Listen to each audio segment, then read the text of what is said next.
օրինակ մարդը, որ ինքը երբևիցե կյանքում գիրք գրելու կամ բանաստեղծություն գրելու չի ունեցել հակում, եւ իրան տեղադրել են օրինակ մի անատի երիկամ սիրտ կամ թոք, որը գրող է եղել։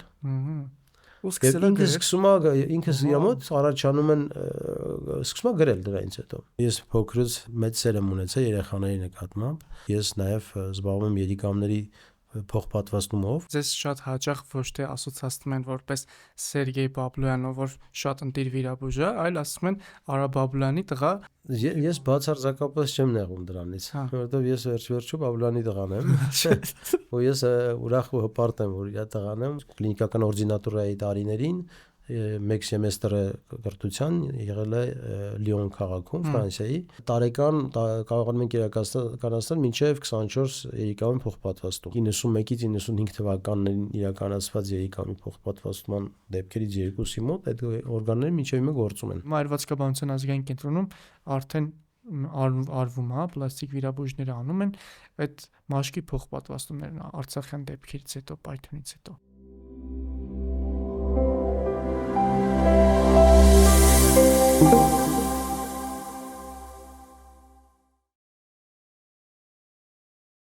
Ողջույն, ձեզ հետ է ձեր լավ բժիշկ Դավիթ Միրզոյանը, ով վերջապես ավարտեց իր բժշկական համալսարանը ու կողմնորոշվեց, որ դառնալու է մաշկաբան, սեռավարակաբան։ Մենք շարունակում ենք մեր հրաշալի տեսանյութերի շարքը եւ հրավիրել ենք մի շատ հետաքրքիր հյուր, մանկական ուրոլոգ վիրաբույժ, բժիշկ Սերգեյ Արայի Բաբլոյանին։ Բարև ձեզ բժիշկ Բաբլոյան։ Բարև ձեզ։ Շատ ուրախ եմ, որ մենք վերջապես կարողացանք հանդիպել։ Շատ հաճելի է, ես շատ շնորհակալ եմ հրավերքի համար։ Իրականում ձեր անցած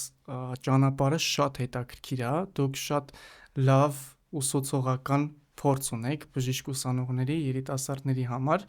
Ես կուզեմ սկսեմ ամենասկզբից, ոնց որոշեցիք, որ դառնալու եք բժիշկ, չնայած դա մի քիչ արդեն պարզ է, թե ոնց, բայց ոնց որոշեցիք, որ հենց բժիշկ եք ուզում դառնալ, այլ ոչ ուրիշ մասնագետ։ Որոշում կայացնելը անգամ չեմ կարող հիշել, երբ կայացեի մեջ, որովհետև ես մեր ընտանիքում բժշկից բացի ուրիշ մասնագիտության մարդ չկար։ Պապիկ, տատիկ, հայր, մայր, հորեղբայր, հորեղբոր կին, սենց էլ, այսինքն բոլորը բժիշկ էին։ Ու երևի թե եթե ուրիշ մասնագետ լիներ, դա կարող հանկարծ մտքովս անցներ ու պատկերացնել, որ ուրիշ մասնագիտություն է կա, բայց իմ մեջ միշտ եղել է այդ փոքրուց, որ դե պիտի մարդ բժիշկ լինի, ուրիշ բան չի կարող։ Ինչ կարա դառնա։ Ուրիշ ինչ դառնա։ Եվ տենց որոշեցի դառնալ մանկական վիրաբույժ, իմ հոր ճանապարհով անցնել, որովհետև իմ հայրն էլ մանկական վիրաբույժ է եւ հենց օրալոգիայով է զբաղվում։ Ինձ ավելի հոգեհարազատ էր, քանի որ շատ փոքր ժամանակվանից հենց դպրոց ավարտեցի արդեն համալսարանի առաջին տարիներից սկսած, համալսարանական տարիներին հերթապահություններ, այցելություններ, այդ ամառային ձմեռային արձակուրդներին անընդհատ ես գնում էի, մասնակցում էի վիրահատությունների, դեռ չէին թողում, ինձ ասել էին, որ կարիք եք չթողեք ինքը մտնի վիրահատության, որ չի կարելի իրան, հասկանալի ինչա, եւ սերը իմ մեջ մտավ, որ անպայման պետք է ես էլ վիրաբույժ դառնամ։ Ձեր ժամանակ բայց բան էր, մանկաբուժական ֆակուլտետը կար, թե փակվել էր։ Մեր ժամանակ արդեն դեռ չէր փակվել, բայց արդեն իրավունք ուներ, ես ընդհանուր բժշկությունն եմ ավարտել, բայց արդեն անցել եմ արձինատուրան մանկական վիրաբուժություն։ Այդ ժամանակ արդեն փակվել էր։ Այդ ժամանակ փակվեց։ Իսկ օրինակ ձեր համար դժվար չէր ընդհանուր բժշկության հիմքով գալ մանկաբուժություն, բարձ չէր երեխաների հետ աշխատելը։ Ես փոքրուց մեծ սեր եմ ունեցել երեխաների նկատմամբ, ու մինչև հիմա ես չեմ փոշմանել, որ մանկական հենց վիրաբուժությունն եմ ընտրել, չնայած իմ մասնագիտական կարիերայում հենց ստացվեց, որ ես նաև զբաղվում եմ երիկամների փոխպատվաստումով եւ արդեն երիկամի փոխպատվաստման ծրագրում մասնակցելով այնտեղ մեծամասնությունը մեծահասակներ են։ Ինձ համար ասենց ասեմ, չեմ ուզում մեծահասակի վանտերին նեղացնել, բայց ինձ համար ավելի հաճելի է երեխաներին բուժել։ Չէ, բայց միանգամից տեսնում ես իրանց բուժածի արդյունքը։ Երեխան լավ է։ Գիտեք, երեխայի հետ կոնտակտը մի քիչ ուրիշ է, որովհետեւ երեխան ինքը անմեղ է ինքը իրանով, չկա որևիցե, ամեն երեխա իհարկե իր բնավորություններ ունի, փոքր ժամանակվանից բոլորս գիտենք դա, բայց ամեն դեպքում իրանք մաքուր են ավելի, Հա։ այսինքն իրանց հետ մի կողմից դժվար է կոնտակտը, որպեսզի երբեմն դժվարանում ես հասկանալ ինչ խնդիր կա, ինչ գանգատ ունի, եթե շատ փոքր երեխայի հետ գործ ունես, ընդհանրապես երեխան չի խոսում եւ պետք է ուղղակի մասնագիտորեն ճիշտ կարողանաս կողմնորոշվել այդ իրավիճակում, թե ինչ է ուզում երեխան, ինչն է խնդիրը, ինչից է նեղվում, բայց մյուս կողմից շատ ավելի մեծ էներգիա է ստանում, երբ որ երեխային կարողանում ես օգնած լինես։ Բնականաբար որպես բժիշկ բոլորին օգնելը մեծ էներգիա եւ հաճույք է պատճառում ինձ։ Հա, համաձայն եմ ձեզ հետ։ Իրականում երեխաների հետ աշխատանքը շատ հետաքրքիր է։ Ես օրինակ վեսել եմ աշխատել իրանց հետ, շատ լավն են, որ քեզ սիրեցին, կսիրեն էլի միջև վերջ, բայց որ հանկարծ մի բան մեջը տեն չեղավ, դուր չեկավ, կյանքում չեն թողի մոտիկ գնաս իրանց։ Շատ հետաքրքիր է լինում, երբ որ մեծահասակ լինում է բաժանմունքում մեծահասակ հիվանդ, որ վիրահատել ենք, ասենք, եւ այցելություն ենք անում, եւ ինքը սկսում է գանգատվել ինչ-որ մի բանից եւ կողքի պալատում, ասենք, մի 3 ամսական կամ 6 ամսական բալիկ կա, որին որ գրկած մեկ է գալիս այցել մտնում ենք իրան մոտ, ասում ենք, այս երեխան ավելի խելոք է իրան պահում, ավելի հանգիստ է, քան դուք։ Երբեմն լավ է, օրինակը բերում ենք, երեխաները իրականում ավելի թեթև են տանում ամեն ինչը եւ հետագայում չեն հիշում։ Իրանց մոտ նստվածք չի թողում։ Հա, կա տենց բան։ Իսկ մասնագիտությունը, նեղ մասնագիտությունը որպես մանկական վիրաբուժություն, որ ընտրեցիք, ինքը շատ հետաքրքիր, կարևոր եւ ճիշտ մասնագիտությունը, ճիշտ այն առումով, որ բարդ մասնագիտություն, ու ոնց դուք կարողացաք ճիշտ ճանապարհներ գտնեք զարգանալու, առաջ գնալու եւ ուսուցիչների դերի մասին էլ մի քիչ պատմեք, ոնց եղավ որ կարողացաք սովորել, գնալ, վերապատրաստվել եւ այլն, տարձինատուրայի process-ը որ անցակ։ Շատ լավ հարց եք տալիս։ Դե ուսուցիչների առումով ասեմ, որ ես շատ լավ ուսուցիչներ եմ ունեցել, սկսած թե Արաբկիր բժշկական կենտրոնում, որտեղ որ ես նշեցի համալսարանի տարիներից արդեն ծանոթ էի իրենց հետ եւ իրենց ամեն ինչը, անգամ խոսալը ծնողների հետ,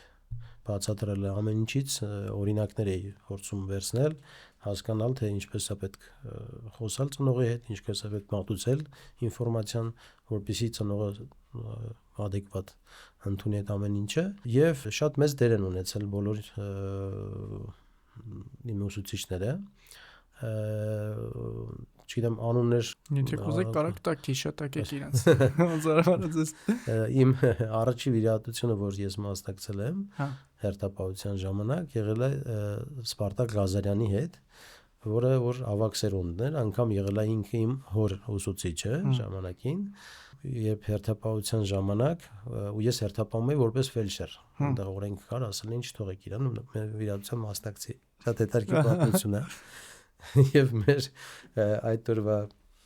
հերթապահը Ռոզա Լևոննան էր, կին էր, կրտսեր հերթապահ, որ պետք է իրան օգներ ապենդեկտոմիա անելու, եւ ինքը զբաղված էր ընդունարանով, էսկոմենկոմ վազվզում էր, այսպես ասած, ծանր հիվանդների տենց տարբեր կանչերով էր զբաղված,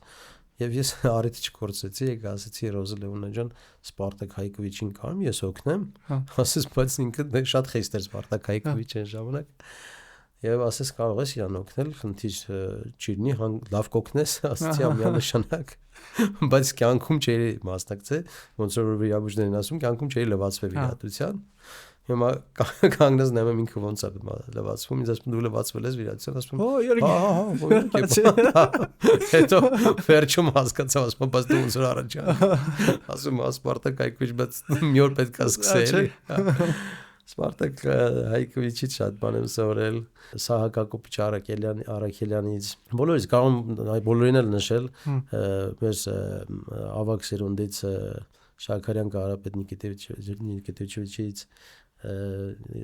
Կարլեն Իվանդիչից, Հոշյան եւ ուրեմն նշեմ իմ հորից, որը որ նույնպես վիրաբույժ է, ուրոլոգ, ոնց ասեցին, գիտեք բոլորը երևի։ Հա, ոնց չգիտենք, ես կակրաս գիտեք, հա, ասեք։ Եվ իրանից էլ շատ բան եմ սովորել, շատ։ ուղղակի չուզեցի առաջին իրան ասել, որ չստացվի կողմնապահություն եմ անում, որովհետև իրականում այդ բոլորը իմ կյանքում, եթե ինչ որ լի մարդիկ կան, որոնց անունը չեմ նշել, բայց վստահ կան շատերը, որոնք որ իմ ուսուցիչներն են, շատ մեծ դեր ունեն իմ կյանքում։ Հա, ես ուզում էի հենց այդ հայրիկի ոնց որ հեղինակության հետ կապված հարց տալ, որովհետև ձեզ շատ հաճախ ոչ թե ասոցացնում են որպես Սերգեյ Բաբլոյանը, որ շատ ընտիր վիրաբույժ է, այլ ասում են Արա Բաբլոյանի տղա, բան, ինքն է։ Բայց երբ որ ես բնականաբար ձեր ուսանողն եմ եղել, տեսել եմ դուք ոնց եք աշխատում, միանգամից հասկանում ես, որ դուք առանձին ինդիվիդուում եք, որ շատ լավ վիրաբույժ է, բայց մյուս կողմից ով որ չգիտի այդ ամեն ինչը, շատ հաճախ կար ասի, դե օրինակ Բաբլոյանի տղաներ դրա համար տենց հիմա այս ամեն ինչի մեջ է։ Ոնց է ձեր մոտ այդ հոգեբանական։ Ես բացարձակապես չեմ նեղում դրանից, որովհետև ես վերջ-վերջու Բաբլոյանի տղան եմ, ու ես ուրախ ու հպարտ եմ, որ իր տղան եմ, ու ես շատ ուզում եմ, որ ինքը շատ տարիներ ասեմ Բաբլոյանի տղան է։ Ես դրանից բացարձակապես ոչ կոմպլեքսավորում եմ, ոչ նեղվում եմ, ու դա նորմալ է։ Ուզում եմ այդ կարևորությունը ասել, Բաբլոյանի մի կարևոր խորհուրդ, որ ինքը ինձ տվեց, ասես գիտես դու որ ստեղ սովորես մեզնից, դու պիտի սովորես այնքան, ինչքան որ մենք գիտենք։ Ասես դու պետք է մեզ փոքր տարիքից ինձ եւ եղբորս տալիս էին լեզուների, անգլերեն, ֆրանսերեն, հետո մի պահ եղավ ես արդեն ինքս ուզեցի իտալերեն էլ ուսումնասիրեմ, իտալերեն մի քիչ ավելի քիչ գիտեմ, բայց ֆրանսերեն եւ անգլերեն ազատ ես տիրապետում եմ։ Եվ երբ որ արդեն համալսարանում էի սովորում, արդեն տարբեր այդ շարունակեմ նախորդ եւ ձեր հարցի կրթական կրթությունը որտեղ եմ ստացել, սկսած ինստիտուտի համալսարանի տարիներից ես անցել եմ 4 ամսով, 3 ամսով վերապատրաստումներ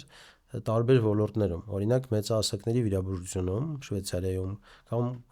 սիրտանոթային վիրաբուժության մեջ 2 ամիս նորից անցել եմ Ժնևում վերապատրաստում, հետո արդեն իմ կլինիկական օրդինատուրայի տարիներին 1 սեմեստրը կրթության եղել է Լիոն քաղաքում, Ֆրանսիայի, որտեղ որ աշխատել եմ Դբրուս մանկական հիվանդանոցում, շատ հայտնի եւ շատ հարգված պրոֆեսոր Պիեր Մուրիկանի բաժանմունքում, որը շատ հարգի մանկական ուրոլոգ է, հիմա արդեն թոշակի անցել, բայց ինքը շատ տենց ինքը այն ժամանակ գրքեր կար իր գրածման տենց իր գրքերը հեղինակություն էր, այո։ Եվ արդեն դրանից հետո շատ անգամներ ա եղել, որ ավելի կարճ վերապատրաստումներով տարբեր տեղեր ավելի մասնագիտանամ տարբեր թե երիկամի փոխպատվաստան ծրագրով, թե մանկական ուրոլոգիայով, թե մանկական վիրաբուժությունով,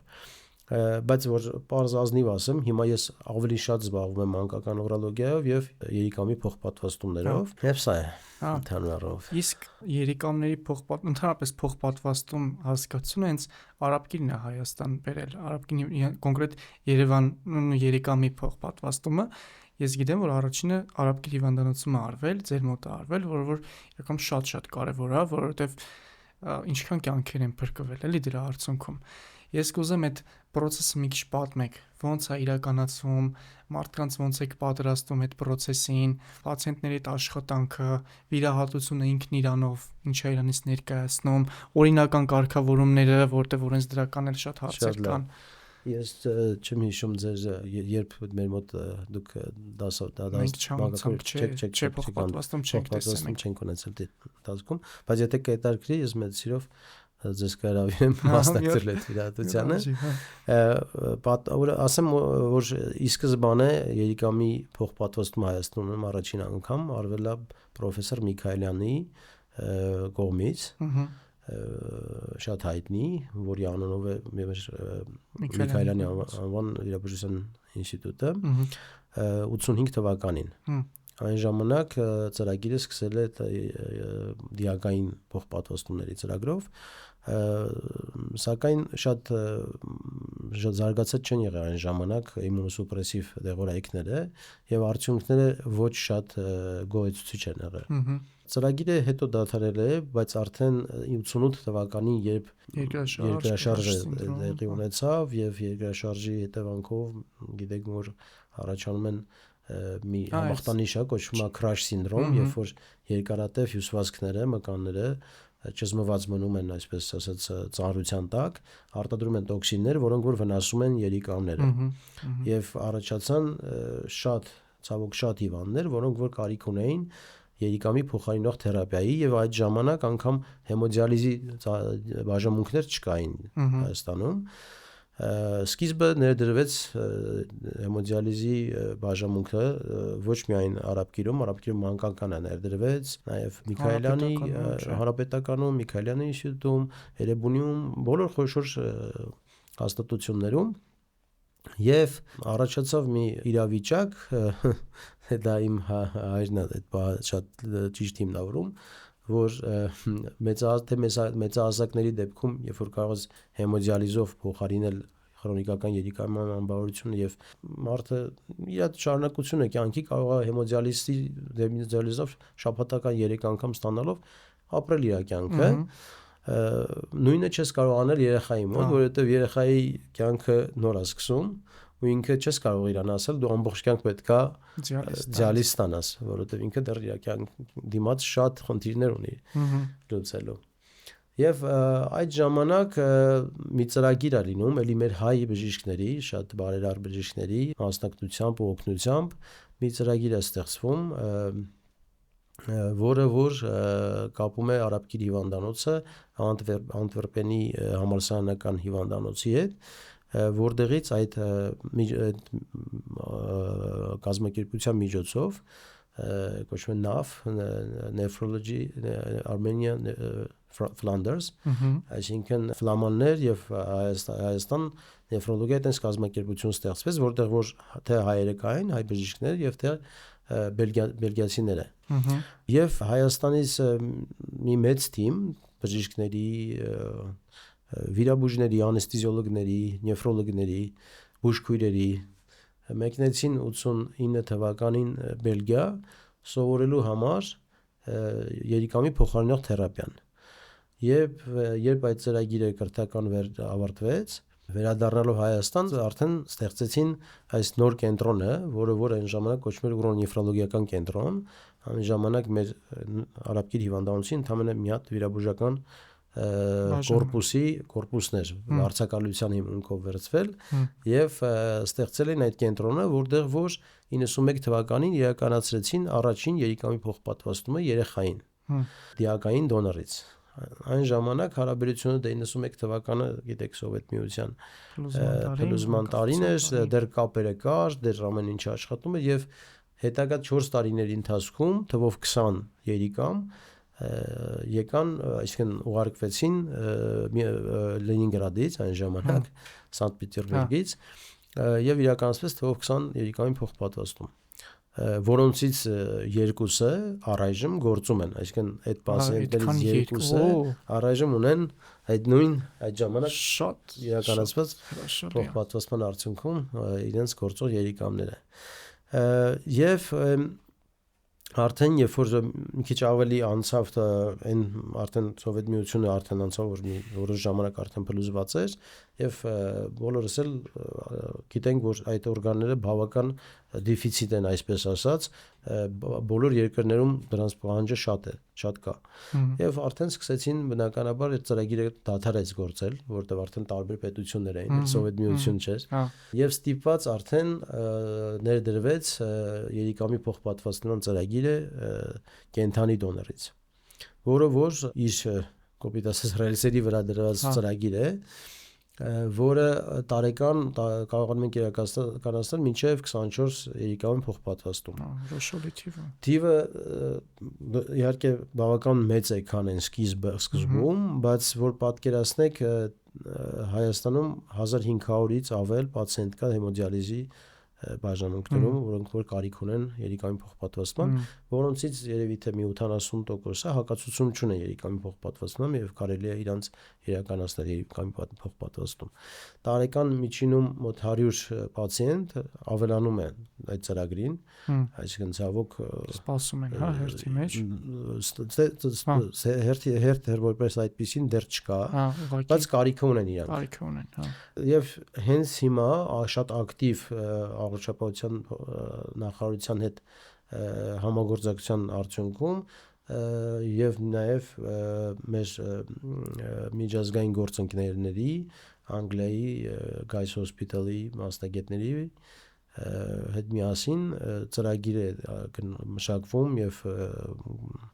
դեպի առաջ է գնում, որպեսզի օրենքը կա, որտեղ երիկամի փոխպատվաստում դիակային ունենք օրենք, ես գիտեի արգելված է, չէ։ Օրենքը կա, ուղղակի տարբեր չափանիշներ նորմեր կան, չափանիշներ կան, դեռ բացեր կան այդ շրջանում։ Հիմա օրինակ մենք գիտենք, որ կարելի է երիկամի օրգան ոչ միայն սա արդեն խոսքը չի գնում երիկամի փոխպատվաստման մասին խոսքը չի, որովհետև երիկամից բացի մենք կարիք ունենք մեր երկրում լյարդի փոխպատվաստման, սրտի փոխպատվաստման, թոքերի տարբեր օրգանների ենթաստամոքսային գեղձի փոխպատվաստման եւ վերջերս իմիջիայլոց ասեմ, որ թե արաբկիր բժշկական համալիրը եւ աստղիկ բժշկական համալիրը նոր ծրագիր դրեցին վերջի 6 տարիների 6-7 տարիների ընթացքում եւ սկսեցինք արդեն լյարդի փոխպատվաստումը ինքը շատ փոքր թվով է իրականացվում տարեկան 1-2 փոխպատվաստում ամեն կենտրոն իրականացրել է 8-ական փոխպատվաստում եթե չեմ սխալվում աստղիկ բժշկական կենտրոնը իրականացնում մեծահասակների լյարդի փոխպատվաստման ծրագիրը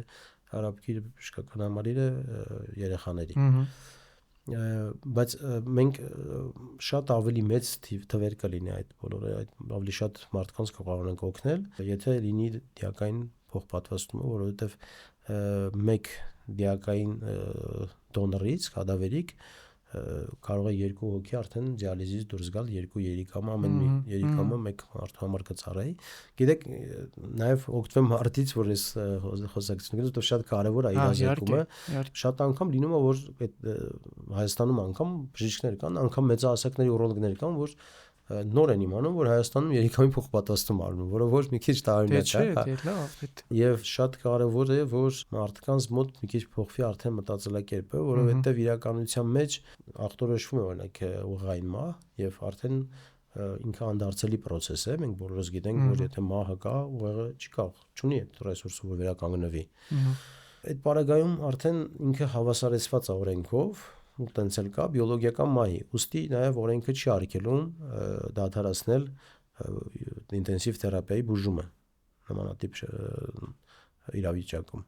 սակայն օրինակ մենք դեռ չունենք թե որ կոմիսիան որ մասնագետները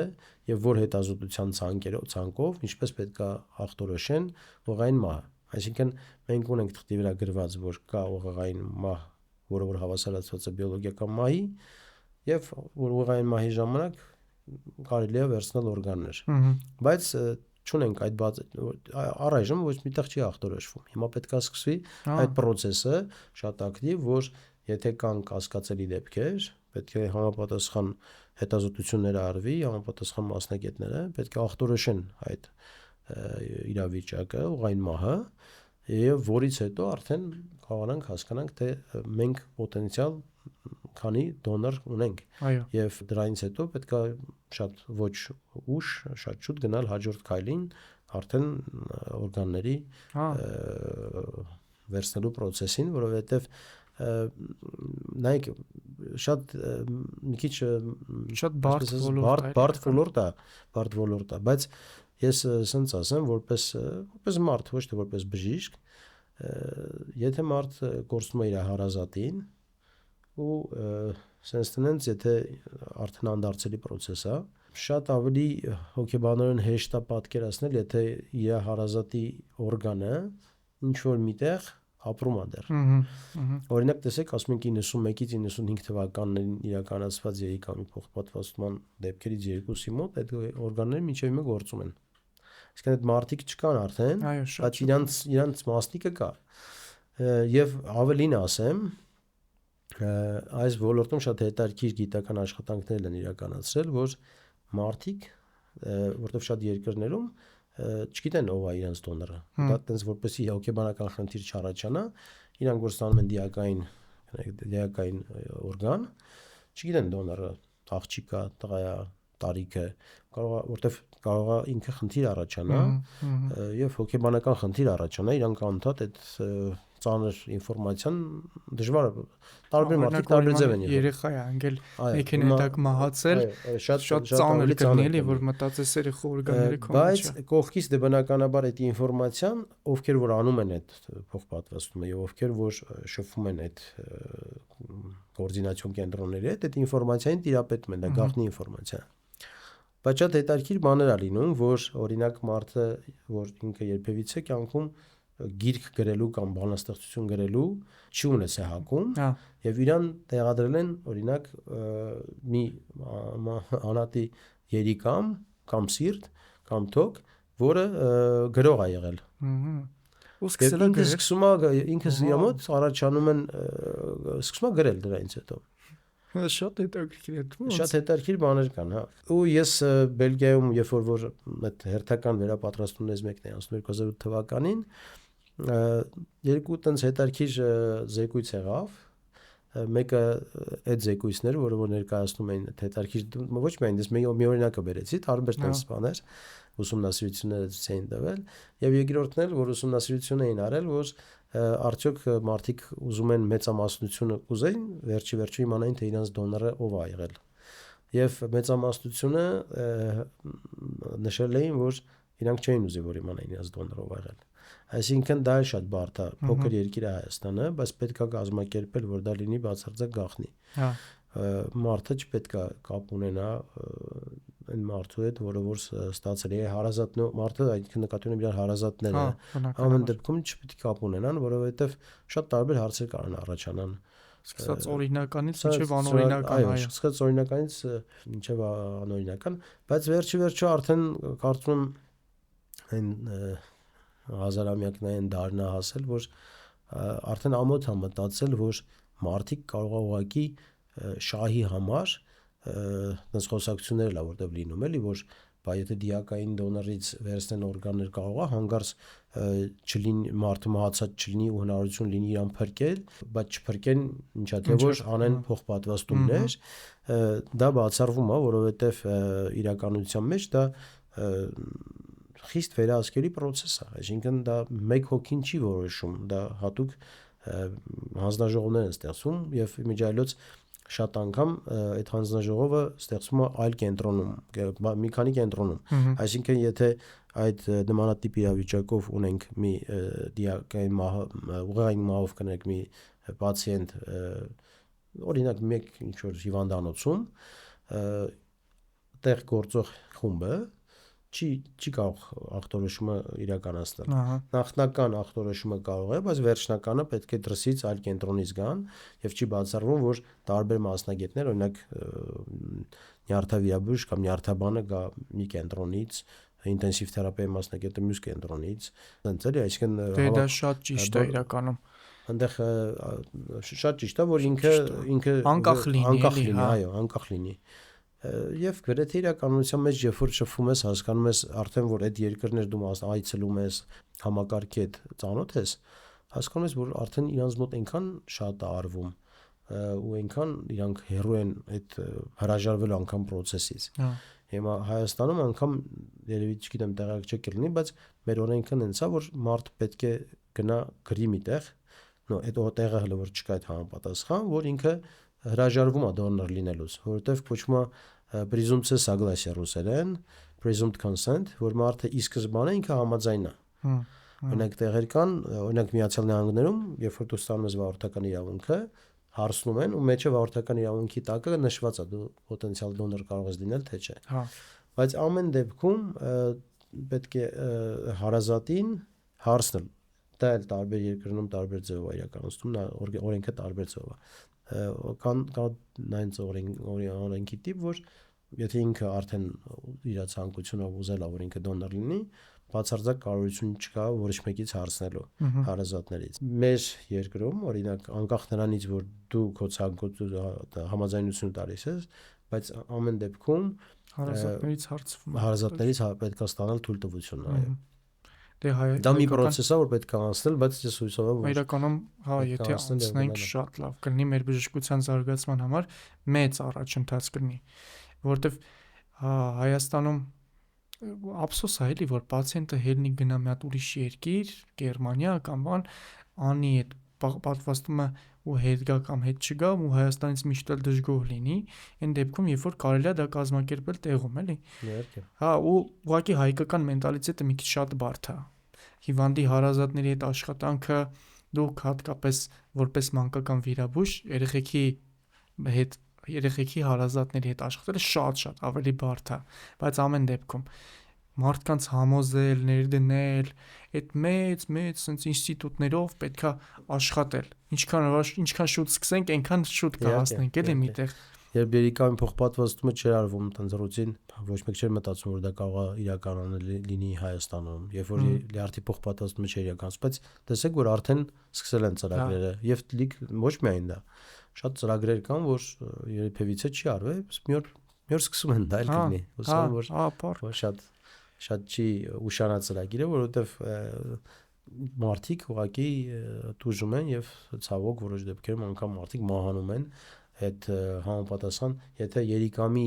այսինքն քրոնիկական երիկամային անբարության դեպքում մարդիկ երկար տարիներ կարողանում են հեմոդիալիզ ստանալ, լյարդի անբարության կամ սրտային անբարության դեպքում ցավոք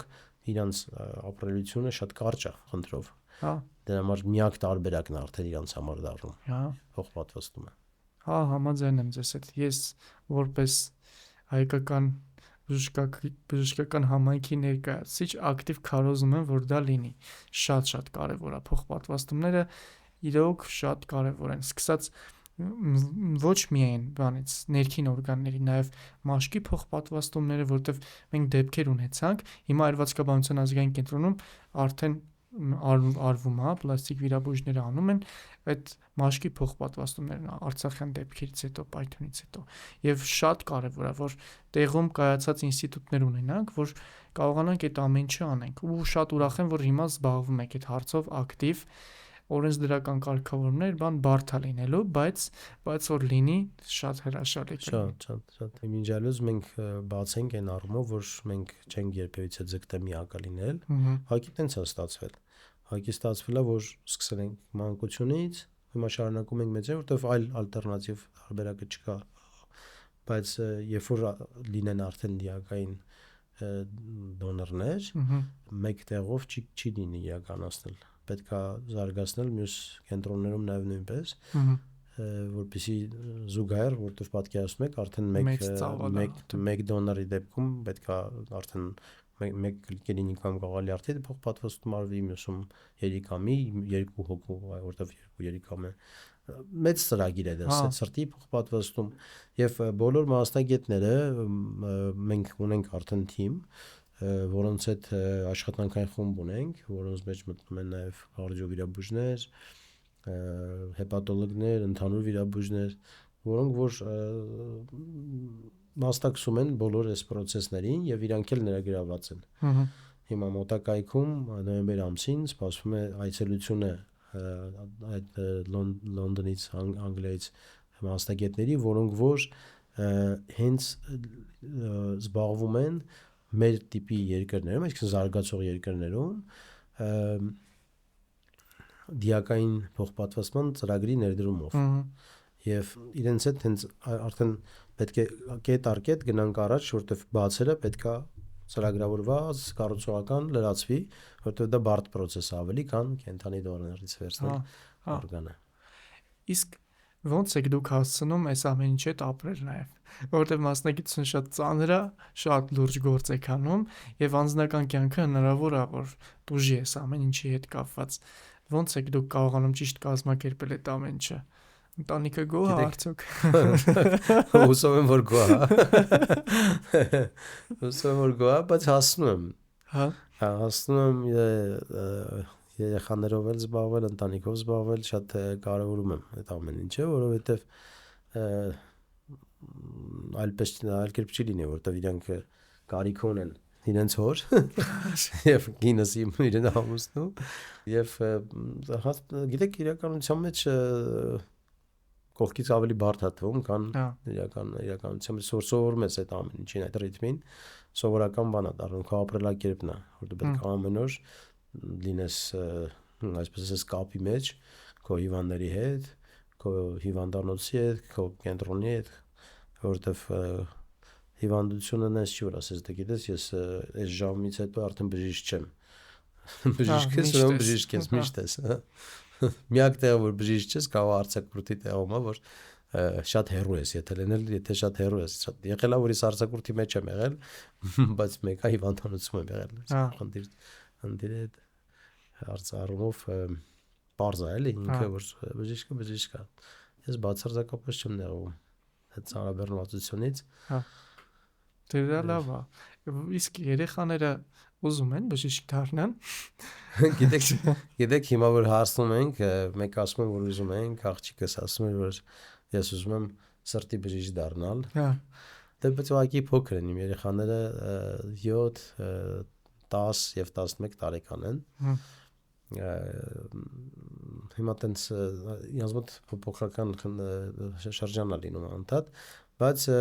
ես վստահ եմ որ իրանցից գոնե մեկը դառնալու է բժիշկ, որովհետեւ իրանք էլ ոնց որ ես էի փոքր ժամանակ մենակ բժշկությունից դասում, հիմա կինս էլ ատամնաբույժ է, ինքն էլ բժիշկ է,